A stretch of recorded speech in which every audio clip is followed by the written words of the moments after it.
هواداری تراکتور از شهرهای مختلف آذربایجان اومدن تا بازی تیمشون نگاه کنن. اولین حضور در لیگ برتر. خانم صحبت کنید، شما از تبریز نیومدین مثل که؟ نه خیر، من از اردبیل اومدم.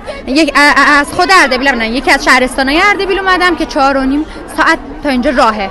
فقط اومدم که تیممو تشویق کنم. البته تو شهرهای دیگه هم بود، رفتیم انزلی، تهران، بازی پرسپولیس هم رفتیم که ولی متاسفانه محروم بودیم. یعنی اولین بارتون نیست که میخوایم بازی تراکتور رو ببینید؟ نه خیر، من چون تو تبریز نمیذاشتم بیایم، شهرهای دیگه برگزار میشد، من میرفتم به همراه خانواده‌ام. چه سوالی دارین؟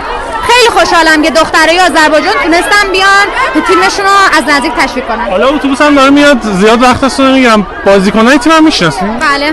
بازیکن محبوبتون کیه؟ آلوز رو دوست دارم و همشهری خودم آقای حسین زاده. آقای حسین حسین. زاده اردبیل. فکر میکنی که تیم امسال بتونه قهرمان شه؟ یه جامو که داریم 100%. یعنی جام حذفی دیگه. جام حذفی رو که 100% داریم. ما لیگ هم ان شاءالله شاید داشته باشیم. نظرت درباره آقای خمس چیه؟ من آقای خمس رو از نزدیک دیدم، خیلی سختگیرن. ان شاءالله موفق باشیم دیگه باشون. مربی خوبیه، من دوستشون دارم. بفرمایید.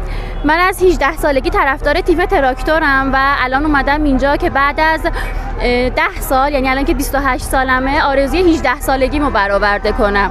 قطعاً نه تنها این بازی، همه بازی ها اگه جایی برای بانوان باشه میایم حضور پیدا میکنیم و چرا که بانوان ما حماسه نیافرینن برای تراکتور.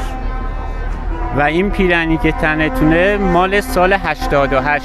من یادم باشگاه اینا رو چاپ کرده بودن و میفروختن. شما از سال 88 این پیرن رو دارین؟ اگه بخوام راستشو بگم این برای همسرمه.